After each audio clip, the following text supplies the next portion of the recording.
역대기서의 구조를 보면요, 네 문단으로 나눌 수가 있습니다. 역대상 1장에서 9장은 선민사 개관용 편집 족보를 기록하고 있고요. 역대상 10장에서 29장은 다윗 통치 시대에 대한 기록이고, 역대하 1장에서 9장은 솔로몬 통치 시대를, 그리고 역대하 10장에서 36장은 솔로몬 이후부터 포로 시대까지를 기록하고 있습니다. 그래서 원래는 역대기서는 하나로 편집되어 있었는데 이후에 역대상하고 역대하 부분을 나누었습니다. 오늘부터 우리는 이 가운데 역대하를 읽기 시작했는데, 오늘 우리가 읽은 역대하 1장은 솔로몬 통치에 대한 시작 부분입니다. 역대하 1장 크게 두 문단으로 나눌 수가 있는데, 13절까지는 솔로몬의 일천번제와 하나님의 응답에 대해서, 14절에서 17절은 솔로몬 왕국의 번영을 상징하는 솔로몬의 병거 및 말 구입과 중개 무역을 기록하고 있습니다. 오늘 이 가운데서 6절에서 10절 말씀에 대해서 살펴보겠습니다. 여호와 앞 곧 회막 앞에 있는 놋제단에 솔로몬이 이르러 그 위에 1000마리 희생으로 번제를 드렸더라. 그날 밤에 하나님이 솔로몬에게 나타나 그에게 이르시되 내가 내게 무엇을 주랴 너는 구하라 하시니, 솔로몬이 하나님께 말하되 주께서 전에 큰 은혜를 내 아버지 다윗에게 베푸시고 내가 그를 대신하여 왕이 되게 하셨사오니, 여호와 하나님이여 원하건대 주는 내 아버지 다윗에게 허락하신 것을 이제 굳게 하옵소서. 주께서 나를 땅에 티끌같이 많은 백성의 왕으로 삼으셨사오니 주는 이제 내게 지혜와 지식을 주사 이 백성 앞에서 출입하게 하옵소서. 이렇게 많은 주의 백성을 누가 능히 재판하리이까 하니, 역대 기자는 솔로몬이 왕이 되고 나서 가장 먼저 하나님께 1000번제를 드렸다는 사실을 강조합니다. 왜냐하면 1000번제를 드렸다는 것은 큰 의미가 있습니다. 그것은 솔로몬이 신정 왕국 이스라엘의 새로운 왕으로 즉위했음을 하나님께 아뢰는 의식이에요. 가장 먼저 하나님께 제가 이제 이 나라의 왕이 되었습니다 라고 하나님께 아뢰는 의식인 동시에 하나님께 자신을 헌신하는 의식입니다. 그러니까 1000번제가 이런 의미가 있는 거예요. 즉 이를 통해 솔로몬은 다윗 언약을 계승한 신정 이스라엘 왕이라는 사실을 하나님 앞에 아뢰었던 겁니다. 즉 겸손한 행위였던 거예요. 그렇기 때문에 이 1000번제를 하나님께 드렸다는 사실은 하나님 앞에서 겸손하게 제가 이제 신정 왕국 이스라엘의 왕이 다윗을 이어서 되었습니다. 하나님, 이 나라는 하나님의 것이고 그리고 저는 하나님의 종입니다 라는 겸손한 행위로서 하나님 앞에 자신을 아뢰는 의식이었던 겁니다. 여기서 우리는 한 가지 중요한 사실을 알게 되는데, 그것은 솔로몬이 드린 1000번제는 그렇기 때문에 제사의 횟수, 즉 1000번 드렸다는 게 아니라 한꺼번에 제물의 양을 말하는 거예요. 1000마리를 드렸다는 거예요. 그래서 오늘 본문 7절에는 그날 밤이라고 기록하는 거예요. 그날 밤. 그날 밤이란 1000번제 제사를 드린 그날 밤입니다. 즉 다윗 언약을 계승해서 신정 이스라엘 왕으로서 하나님께 자신을 헌신하기로 결단한, 그래서 1000번 희생 제물을 모두 드린 그날 밤 나타나셨다는 거예요. 그런데 이 부분을 오해해서 1000번제 예물을 1000번 드리라 말하는 사람들이 있습니다. 요즘은 좀 덜한 것 같아요. 한때 굉장히 유행했던 적이 있어요. 하지만 1000번제는 솔로몬의 즉위식에 관련된 거예요. 왜 1000번제 희생 제사를 드렸냐면 왕이 되었기 때문에 즉위식과 관련된 거예요. 따라서 1,000번째 예물은 성격으로 보나 내용으로 보나 맞지 않는 겁니다. 제가 왜 이 말씀을 드리냐면 우리가 하나님께 헌금을 해도 성격과 내용에 맞게 해야 되기 때문에 그래요. 그렇지 않으면 성도들의 헌신을 왜곡해서 좋지 않은 목적으로 이용되기 때문에 잘못될 수 있다라고 판단됩니다. 그렇기 때문에 1,000번째 예물은 교회에서 안 하는 게 맞습니다. 안 하는 게 좋아요. 이건 즉위식과 관련된 거고 횟수가 아니라 한꺼번에 드린 것이기 때문에 그렇습니다. 하지만 솔로몬의 이 1,000번째는 하나님을 기쁘시게 했습니다. 왜냐하면 신정 이스라엘 왕으로서 자신을 하나님께 헌신했기 때문에 그래요. 그래서 하나님께서 그날 밤 솔로몬에게 나타나셔서 내가 네게 무엇을 줄까 물으셨습니다. 그때 솔로몬은 하나님께 두 가지 청을 드립니다. 첫째는 내 아버지 다윗에게 허락하신 것, 즉 다윗 언약을 내가 왕으로 있는 동안 굳게 해 주십시오 라는 청이었습니다. 즉 다윗 언약의 계승을 원했던 거예요. 둘째는 내게 지혜와 지식을 주셔서 이 백성 앞에서 출입하게 해달라고 간구했습니다. 열왕기서 기자는 지혜와 지식이라는 말을 듣는 마음이라고 번역했습니다. 즉 위로는 하나님의 말씀을 듣고 아래로는 백성들의 소리를 듣게 해 주십시오라는 간구였어요. 하지만 역대기서 기자는 솔로몬이 하나님께 지혜와 지식을 구했다라고 기록합니다. 왜냐하면 백성 앞에서 출입하기 위해서였습니다. 여기서 출입한다는 말은 히브리어 원어로 인도한다라는 말이에요. 즉 옳은 길로, 이 출입한다는 말은 성문을 출입한다는 것이죠. 왜냐하면 성문에 재판정이 있거든요. 그 보통 유대 마을들에는 다 성문에 재판정이 있는 거예요. 그래서 다 성문 앞에 앉았더라. 룻도 성문 앞에 앉았다. 롯도 성문 앞에 앉았다. 그런 거 다 재판장에 위치해 있다는, 재판장에 위치해 있었기 때문에, 성문에서 모든 재판이 벌어졌기 때문에 출입하는 거예요. 성문을 출입한다는 게 그런 의미입니다. 재판한다는 의미예요. 그러므로 출입한다는 말은 히브리어 관용어로 재판한다라는 의미예요.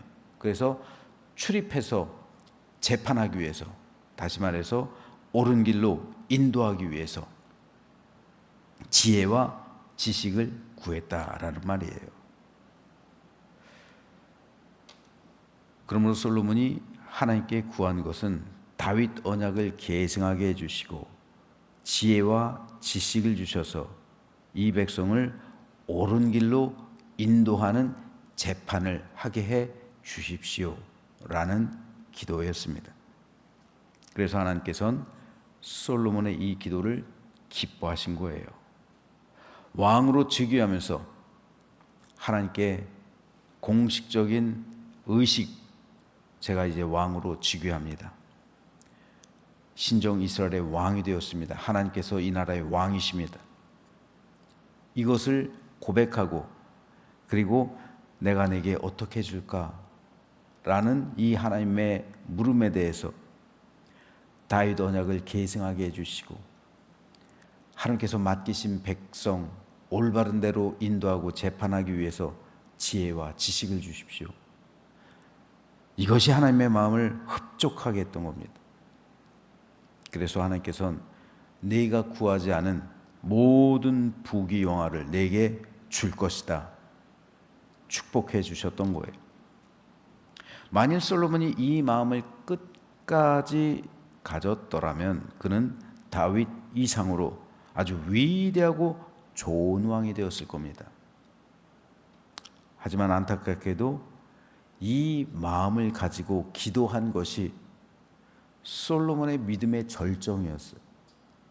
1000번째가. 이 즉위식이요.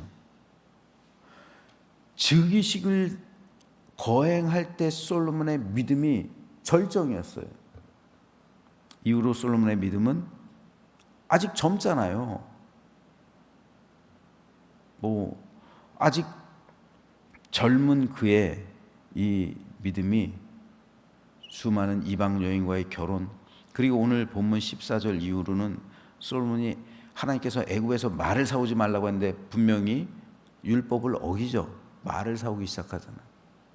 말을 사오고 또 자기 인간적인 수단과 방법으로 국가를 경영하죠. 하나님의 뜻대로 경영하는 게 아니라 1000번제를 드렸는데 그 이후로는 자기 뜻대로 국가를 경영하고 있어요. 서서히 이게 누적되기 시작하는 거예요.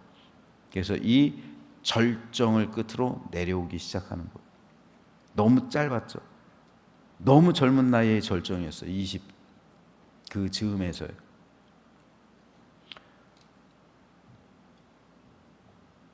하지만 제가 오늘 주목하고 싶은 것은 믿음의 절정에 달한 사람이 구하는 기도의 내용이에요. 분명 솔로몬의 이 기도는 믿음의 절정에 달한 사람만이 드릴 수 있는 믿음의 기도입니다. 이 기도 내용 오늘 주목하고 싶은데요.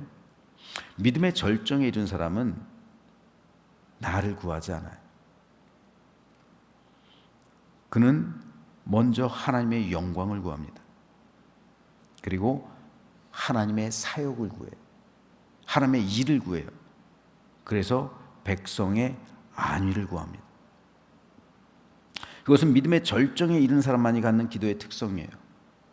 하나님의 나라와 그의 뜻, 그의 사역, 이걸 구한 거예요. 모세가 그랬고요. 다윗도 그랬습니다. 우리 예수님이 그랬고요.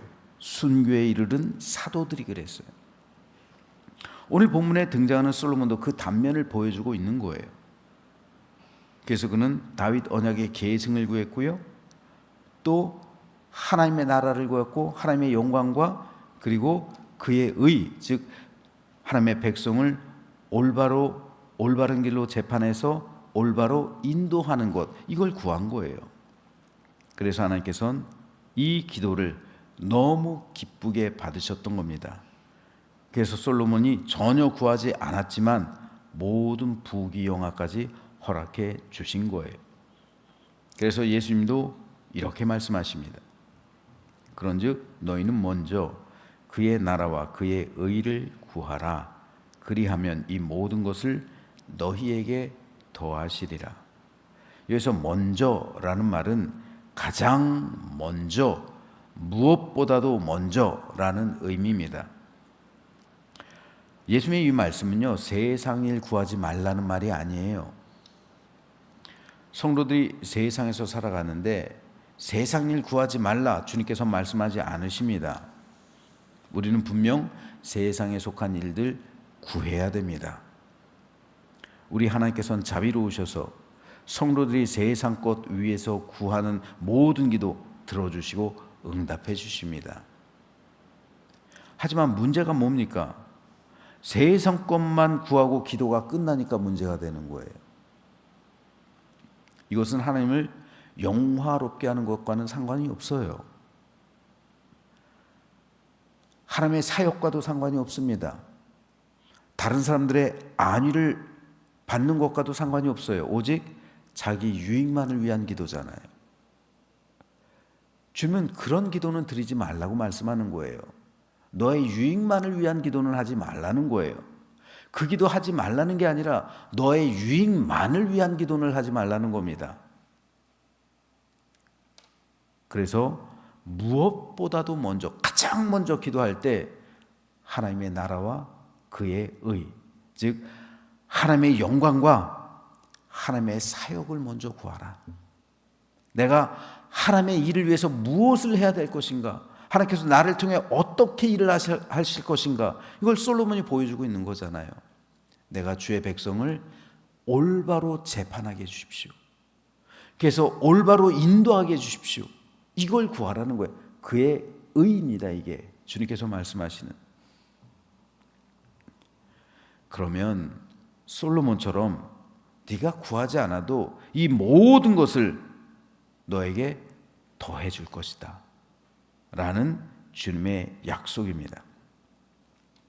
따라서 우리는 이런 기도를 드릴 수 있는 믿음으로 나아가야 합니다. 아니, 우리 기도의 방향을 바꿔야 돼요.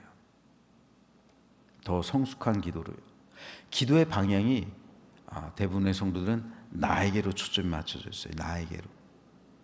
나에게로 초점이 맞춰져 있어서 나의 부족한 것, 내가 원하는 것, 내가 소망하는 것, 나의 유익, 대부분 나에게로 맞춰져 있습니다. 하지만 방향이 하나님께로 맞춰져 있어요. 하나님께로. 하나님의 영광, 하나님의 유익, 하나님의 나라, 그리고 하나님의 사역, 하나님의 일. 내가 하나님을 위해서 무엇을 해야 합니까? 하나님 나에게 이것을 주십시오 라는 나의 유익이 아니라 내가 하나님을 위해서 어떤 존재가 되어야 됩니까? 내가 하나님을 위해서 무엇을 해야 됩니까? 내가 하나님의 나라와 하나님의 의와 그리고 하나님께서 나에게 맡겨주신 사역을 위해서 어떻게 행동하며 어떻게 살아가며 어떻게 제가 행하여야 합니까? 이거를 구하라는 말입니다. 이걸 간구하라는 말이에요. 그러면 네가 너를 위해서 구하지 않았어도 이 모든 것 너에게 더하여 주실 것이다 라는 주님의 약속입니다. 그러면 저는 이 아침 새벽 기도를 드리는 우리 모두가 먼저 그의 나라와 의와 하나님의 영광과 다른 사람의 유익과 그리고 하나님께서 나에게 맡겨주신 사명을 위해서 구하는 이 시간 되시기를 소망합니다. 그래서 우리의 기도가 바뀌어가야 돼요. 그러면은 내가 구하지 않아도 내게 필요한 모든 거요 다 주신다고요. 예수님께서도 자주 말씀하시잖아요. 공중나는 새를 봐라. 그들이 자기를 위해서 구하냐? 그러지 않아도 야, 들에 피는 들꽃들을 봐라. 다 입히시고 먹이시지 않느냐? 근데 왜 너희들은 이방 사람들처럼 왜 너희 먹을 거, 너희 입을 거 왜 그런 거 구하냐? 그런 거 구하지 않아도 하나님께서 다 주시는 거예요. 아버지께서 다 주시는데 왜 그런 걸 구하냐? 그러므로 너희는 먼저 그의 나라와 그의 의를 구하라. 그러면 이 모든 것을 너희에게 더하여 주실 것이다. 저는 우리의 기도가 먼저 그의 나라와 그의 의를 구하는 기도가 되기를 소망합니다. 그래서 우리 하나님께서 기뻐 들으시고 응답하셔서 내가 내 영광 구하지 않았지만 나를 영화롭게 하실 것이고 내가 세상적인 삶을 위해 구하지 않았어도 세상을 살아가면서 필요한 모든 것을 넘치도록 채워주실 것이고 풍성한 삶을 살아가게 해 주실 줄로 믿으시기를 바랍니다. 그래서 우리 모두 하나님께서 기뻐하시는 기도를 드림으로 다함 없는 하나님의 은혜와 충만한 복을 누리며 사는 우리 모두가 되었으면 좋겠어요. 하나님께서 기뻐하시는 기도가 있고요, 하나님께서 들으셔도 응답하지 않는 기도가 있어요. 저는 저희 여러분 모두가 오늘 본문에서 솔로몬처럼 하나님께서 기뻐하시는 기도, 우리 주님께서 말씀하시는 것처럼 하나님께서 응답하시는 기도, 하나님의 뜻을 이루는 기도를 드리는 우리 모두가 되시기를 주님의 이름으로 축원합니다.